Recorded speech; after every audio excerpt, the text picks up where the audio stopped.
kickstart your entrepreneurial journey. With Next Big Things 100-day deep tech incubation program, NBT Visionaries gives remarkable founders a playground to rapidly validate, build, and scale new low-T and AI-powered business models to create high-tech solutions at lightning speed.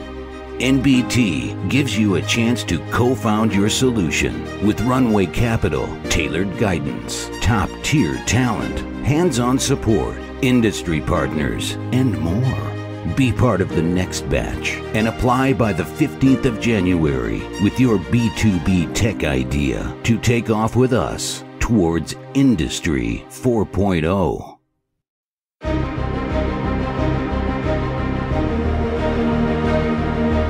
Welcome to Startuprad.io, your podcast and YouTube blog covering the German startup scene with news, interviews, and live events.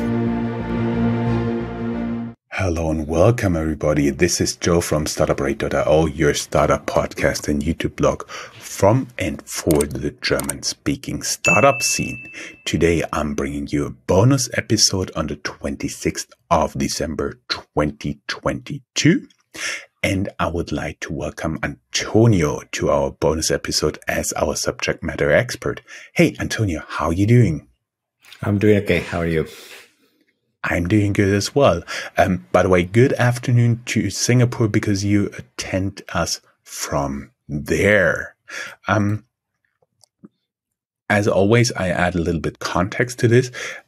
In Germany, the 26th is a public holiday. So basically everything is shut down and usually you cannot expect to reach somebody there. So we thought it would be a good idea to give them some food for thought on what was going on in FTX. Therefore, I have Antonio as a guest. You are a professor of economics at INSEAD, Singapore campus, with a PhD from Harvard University in economics. And you are also a research fellow at the Center for Economic and Policy Research in London. And you've worked as a consultant for international organizations such as the IMF, the International Monetary Fund, OECD, and the World Bank. So, welcome again to our episode as a subject matter expert.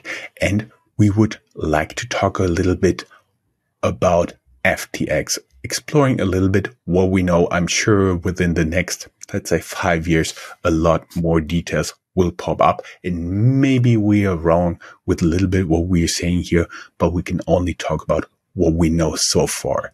Could you give us a little brief introduction how FTX looked for you right now? I mean, right now, of course, it's a failed financial institution.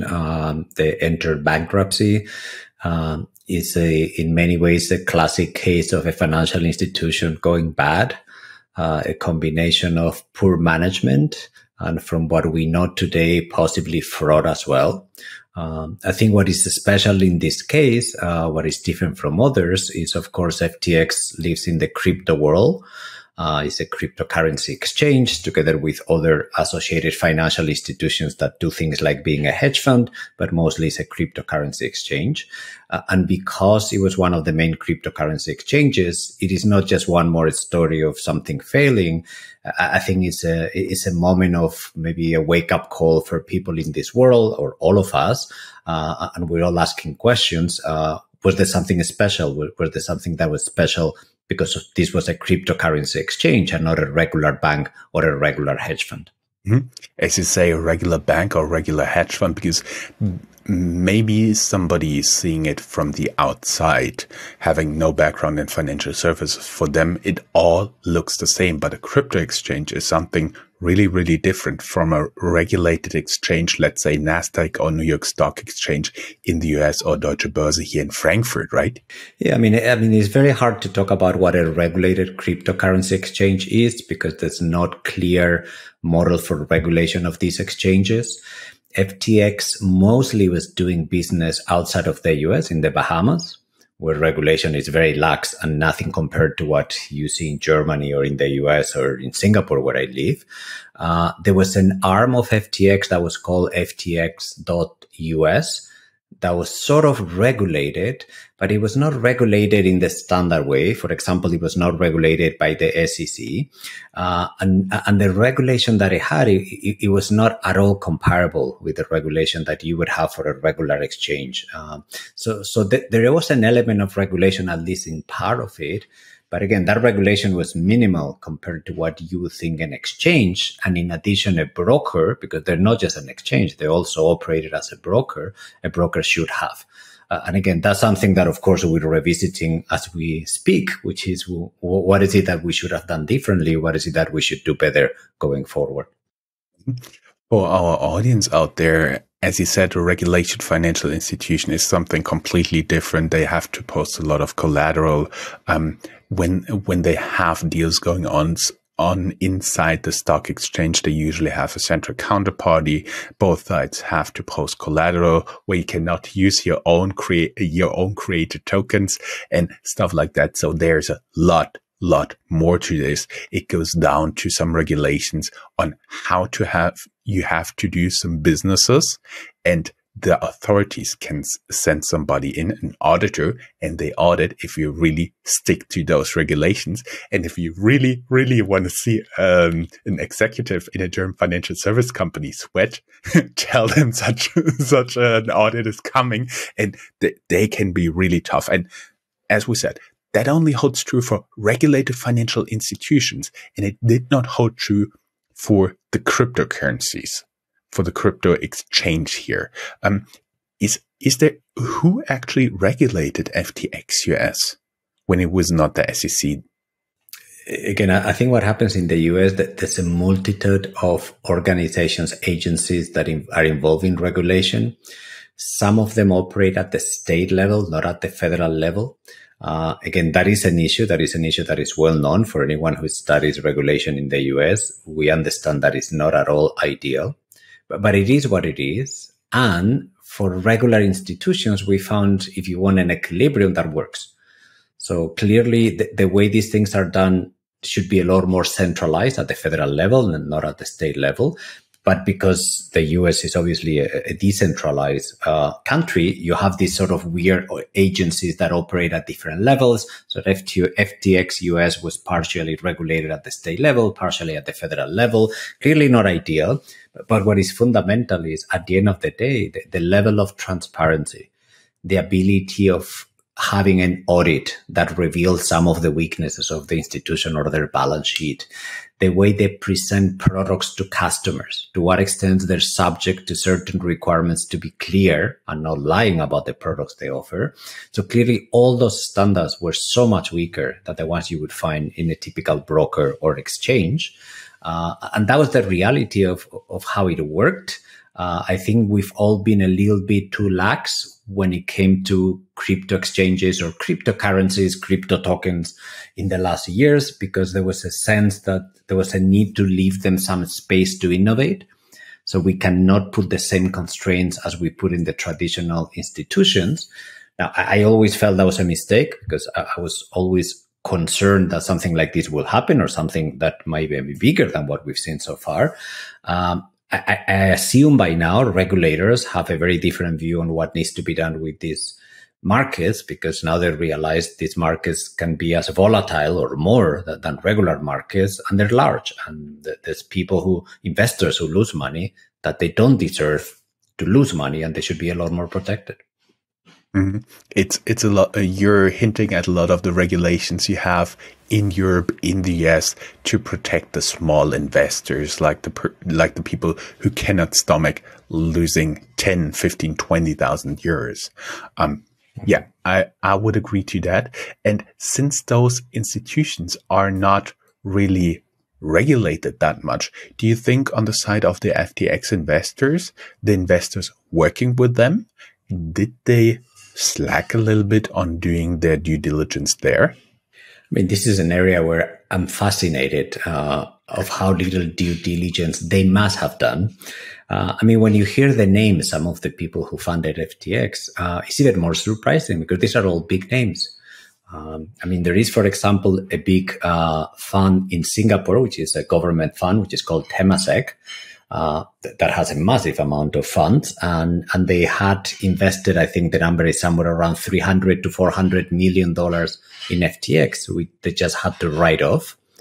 It is very shocking to me that someone who comes from a conservative government like Singapore, they did not have the due diligence that you would expect for such a large investment.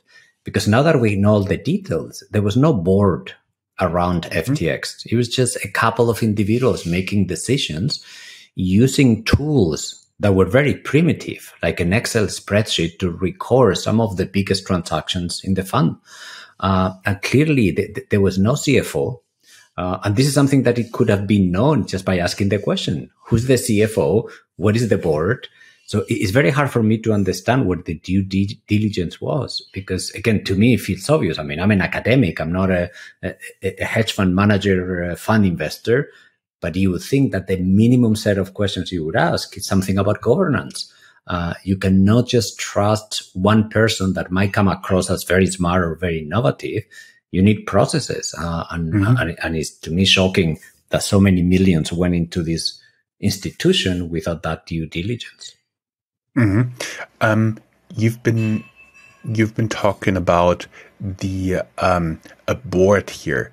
Can you tell for our audience who's mostly with a business background, but can you talk a little bit about what duties, what supervisory duties a board would have had in this situation?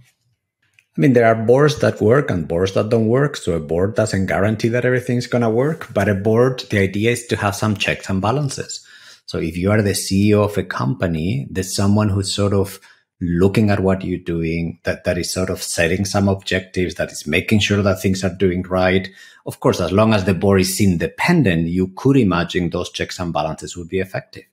But when you do not even have a board, to me, that's a sign that something is wrong. Again, I'm not saying a board would have fixed everything in this case, but the absence of it just says these people wanted to have full power. And it's very hard to trust any organization where there is no checks and balances, where one person or a couple of people make all the decisions. Yeah, that's something we've also seen at Madoff, right? Very, very secretive, very blocked to the outside. And again, I feel a similarity because there were, if I remember Madoff correctly, way too few people to manage the amount of money they claim to be managing in their hedge fund unit. You've already hinted at checking big transactions on an Excel sheet, which is a total no-go in every regulated entity. Even my tax advisor gave me some chewing, just because I track some of my transactions, which are very, very small, on Excel sheets. What else did you see as weak points in terms of technology there? Because they've not been built on a core system you would find in other exchanges that are regulated, that are approved by the regulator, and that are thoroughly tested. So that means even if you have an update, you have to put it in a test system, you have to test it, and then you can put it into production. Yeah, to me, the biggest issue is not quite, I mean, I mentioned the Excel spreadsheet because it's a little bit funny, but it's not so much about the actual technology, because one can do wonders with bad technology. I think is the lack of basic financial principles to run the business. In other words, again, the lack of accountability, transparency, the lack of information about where the funds are. Again, even today, when people are trying to figure out what happens to these billions of dollars, it is very unclear. It is very unclear where the billions of dollars went. And I get the impression, again, I obviously don't have all the details. I get the impression that these people were running a business where they assume because their ideas are so good, the pile of money will always grow.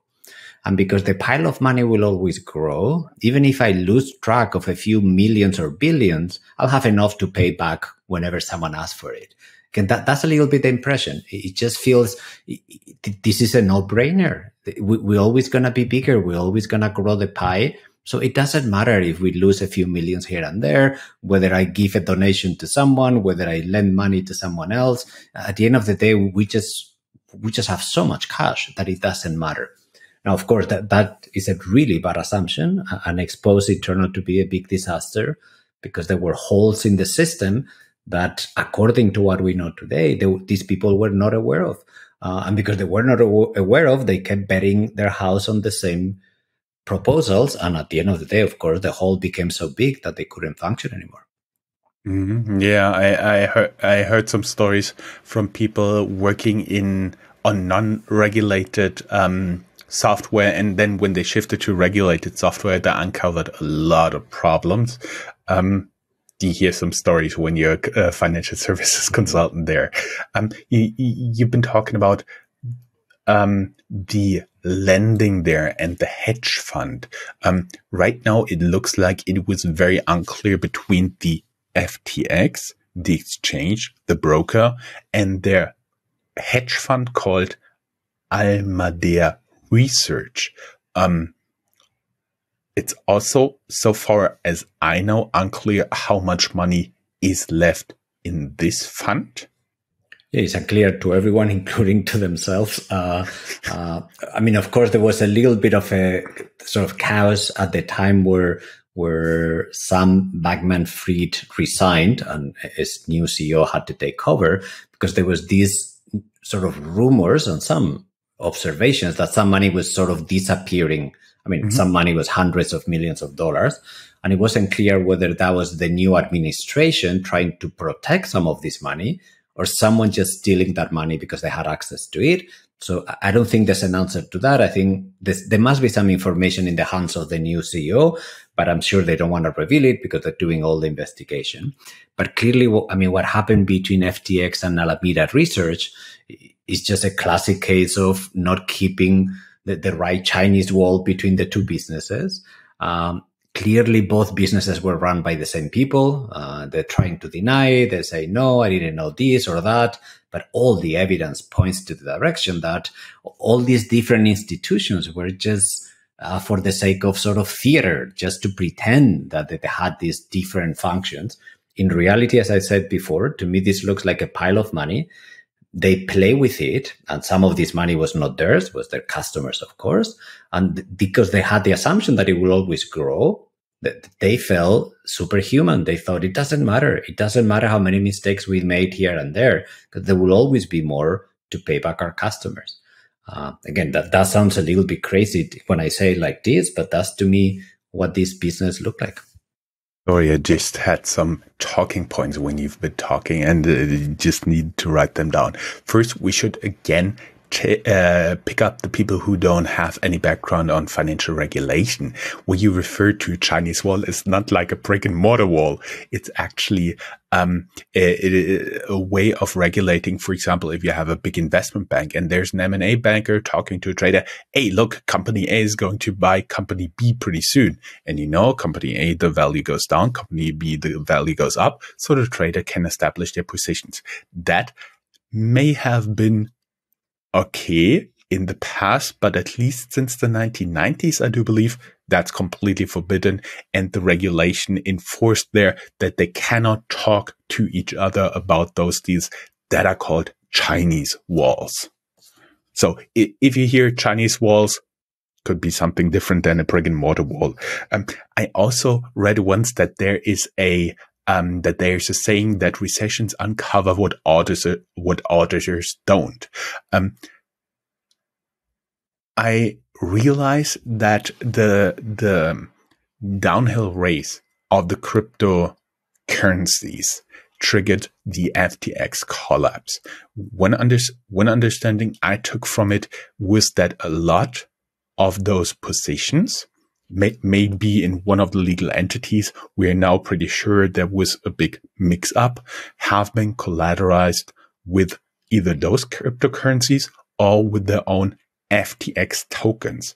Do you believe that there was a lot of losses, like trading losses due to those downturns that at one point just made the house of cards collapse?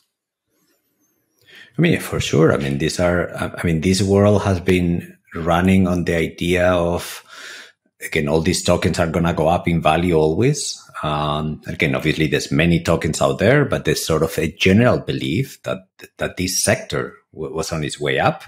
Not every token, but the majority of them, and in particular some, and some people believe more in some than in others. People would use leverage. People will borrow to invest in this market because it was such a great deal. And of course, we know that it worked for a few years when the price of most tokens was going up. And then the other thing that was happening, which again, if you understand finance, is a little bit funny, although not fun in this case, more depressing, which is a lot of these tokens that had these valuations that were meaningless in the sense that lots of tokens have been issued. There's a market where there are very, very few transactions. But let's say a transaction is done at $100 per token. And people will say, well, $100 times the amount of tokens, this market is worth 3 billion. But this is not true. This market is only worth 3 billion if someone can buy all of the tokens at that price. But that was not true. The trade was always so marginal compared to the volume of tokens. But then people truly believed the story and they started using these tokens for collateral. So here it is, lend me some money. I'm going to give you these great tokens that are worth $100. But they were not. And the problem is everyone was doing the same thing. So then you have this sort of network of trades, which are all related, which the moment a couple of these people start falling apart, the whole thing falls apart. Because if I ask you back for the payment because your collateral is worth less, you have to ask someone else who's in the same situation as you are, and it's just not going to work. And of course, the moment we see that, people are going to panic. So maybe some of these tokens are worth something. I'm not sure, but let's say maybe. But in a moment of panic, the value of these things tend to go to zero very fast. So again, that's what we've seen, not just in this case. We saw it with Terra Luna, the stable coin.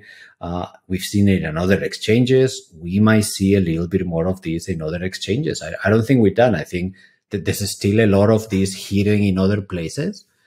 Maybe some people were a little bit better. They did not have such a wild position as these guys did. But I have no doubt that there are other places where there's people who are insolvent, but we haven't seen it yet.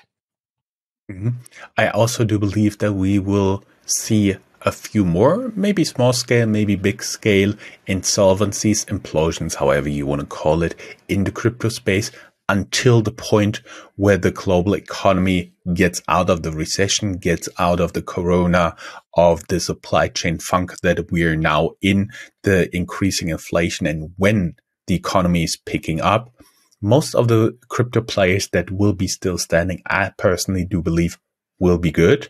But until then, we may see a few more falling out.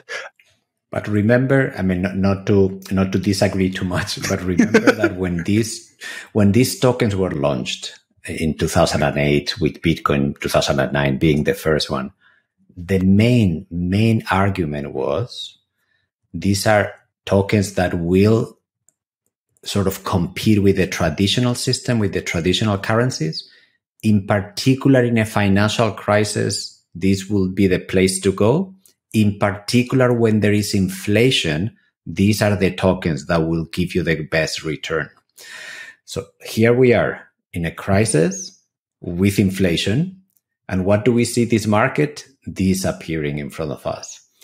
So, I mean, I find that to be very revealing. When somebody tells you a narrative that says these are the tokens that will work when there is inflation because central banks are all crazy, they're causing inflation, but these are the ways to protect your purchasing power. And now that we have inflation, these things collapse in value. Again, that to me is a red flag, a really big red flag, because when somebody promises me a narrative and the narrative literally turns around and delivers the opposite outcome, then I'm not sure that whatever happens with inflation in the future, I'm not sure many of these tokens will stay alive. I have a lot less confidence than I had before. Yeah, as Schumpeter said, the cold shower for the crypto market, I would say. Yep, very cold. Yep, very cold. Can you give us a little bit of your personal opinion? What is happening right now as we're speaking? We're recording this on the 12th of December, so approximately 2 weeks before this is actually going to be published. What is happening right now? I think with respect to FTX, we're in a state of waiting for information to come out. Again, there's a process of bankruptcy that's going to take forever to be resolved. I think over the next maybe months, maybe years, we'll find out more about how many funds that are available. Then slowly those funds will be distributed to some investors. But again, that's going to take years to happen. And in the meantime, the rest of the market, I think, is holding, but in a very precarious way, because, again, we've seen a couple of other small exchanges falling. BlockFi just became insolvent a few days or a couple of days ago. There's a lot of noise about some big players. There's some noise about Binance. There's some noise about Coinbase. There's some noise about Tether, as always. So again, there's a little bit of noise here and there that, I mean, I wouldn't be surprised if some of this noise turns into something worse over the coming weeks or months, or maybe not, or maybe they survive because the losses are smaller. Again, I don't know because there's no transparency. So I can only try to guess by looking at their words, their body language. When someone doesn't want to do an audit, I'm suspicious by nature. If you don't want to show me the assets you have, I'm suspicious. When I see the type of statements all of these players, Binance, Tether, publish, they look very suspicious to me. Because it would be very easy for them to do better without putting any cost on their business. There's zero cost on being more open, zero. So if they don't do it, there must be a reason. That's the only thing I can think of. Now, how bad is that reason? How big is the hole? I don't know. But is there a hole somewhere here? Is there a risk that they don't want to share with the rest of the world? Of course there is. That I have no doubt about it. I would also add from my personal background, basically what is now happening, there is a lot of lawyers and a lot of forensic investigators coming into what is left of the companies, and there will be a lot of work for those people. But I can tell you a secret, Antonio, right? If ever some of those forensic peoples are turning to criminals, they will be masterminds. They have a more devious mind than many criminals, and they're really, really good at their job, at what they're doing. And if there's money to be tracked, they will track it, but you need time. You need a lot of time to actually do that. Yeah. Going a little bit into the lookout, we've already talked. There's a lot of noise out here, and I've made the guess, when the recession is over and the players are still here on the market, they will survive. Until then, there's a 50-50 chance of companies going bankrupt, companies surviving, maybe even less. And I would like to take a look with you a little bit into the future, what we learned, what it means for the crypto world. Because I personally do believe we will not go on. As the Economist once wrote, financial markets are defined by crashes, by implosions, by trouble. And maybe the same will hold true for the crypto world. I totally believe that we will see a lot more of the crypto world being regulated slightly less or the same as the financial world at one point in the future. I'm very sure there's a lot of EU employees and a lot of employees of US senators and members of the House that are currently writing a lot of really, really big regulations for crypto. Yeah, I think that's the future. But when you start spelling out what that future looks like for crypto, I think it's not what the crypto world wants. And I think that's a big issue. This is what I have in mind. In particular, if you take Europe, where regulation, I think, is a lot faster and smarter, because the US is a complex world for regulation. If you take Europe, there's a new initiative called MiCA, which is sort of regulating a lot of this crypto world, stable coins and things like that. It takes, in my view, a very sensible approach, which is to say, look, a lot of these things look like things that we know. We know what hedge funds look like. We know what exchanges look like. We know that what the equivalent of a stable coin is in the regular world, not in the crypto world. So if you want to do this, you're going to have to follow exactly the same rules. Exactly. There's no exception. Now, that is to me a big issue because it sort of says to the crypto world, there's certain things you won't be able to do. For example, it is very difficult to say, I'm going to run a financial institution which is 100% decentralized, where there's not a centralized entity which is accountable and is sort of liable for whatever they're doing. That is never going to work in financial markets. So that rules out part of the crypto world. The pure decentralized finance world is sort of ruled out by definition. And I think there's a few instances like this where the regular financial institutions, if you try to apply the same regulation to the crypto world, some of the crypto ideas will sort of disappear. Again, they're not possible anymore. So I see more regulation, but I think it's not as easy as saying we're going to see more regulation. Therefore, we're just going to see the same crypto environment we see today, but with a lot of regulators around. I think we're going to move into a direction, which is we're going to see things that look a lot like the regular institutions. And some of the crypto world will not fit those definitions. And they will only exist probably offshore. They won't be able to be registered in the European Union. And therefore, that's a very different proposition than what the proponents of these tokens believe it can be done. Mm-hmm. Do you see a way for making a smart regulation that can not completely kill the innovative power of the crypto world? Yes and no, meaning yes, I can see a way of doing a smart regulation. The question is, how do we define the innovative power? That's the big question. And so far, it hasn't been defined well. The crypto world themselves have not articulated what are the true value they add to financial markets. Let's be honest, the crypto world has been driven by the speculative forces of investors who thought I could get rich very fast by buying these tokens. That is the driving force of that world. If you ask what is the value of many of these innovations, call it stable coins, call it decentralized finance, call it cryptocurrency exchanges, it is not obvious. It is not obvious to me what is the value they add. Then it's very hard to talk about innovation when you don't see the additional value. So again, to me, the tricky part is for the crypto world first to articulate a value proposition that then the regulators could say, okay, I understand. So I'm going to have a compromise here. Because of what you're adding to society, I'm going to adapt my regulations to you. I don't think that's the conversation we're having.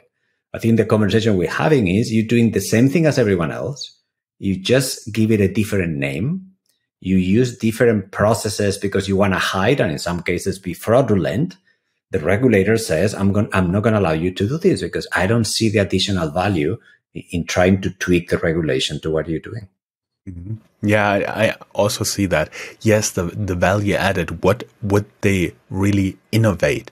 If they can really show it, I'm very sure there will be a lot of people employed by the European Union and the US government listening and accommodate that. But I do believe otherwise it will be more or less financial service regulations in a lighter or maybe even a heavier way. And the only innovation you can do, as you said, is outside of the regulated markets like North America, like the European Union. But by the way, when you said yes and no, you made me smile because in Germany, we do have a very good word for this. Ja and nein, yes and no combined as jein. That's good. That's good. Okay. Antonio, thank you very much for your time. That was everything I would like to bother you with.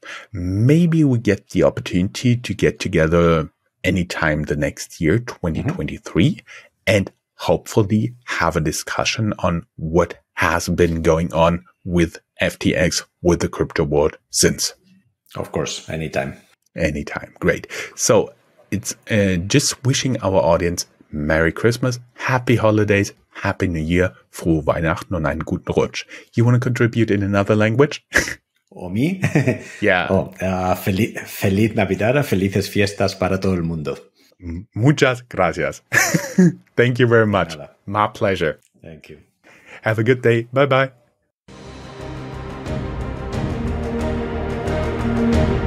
That's all, folks. Find more news, streams, events, and interviews at www.startuprad.io. Remember, sharing is caring.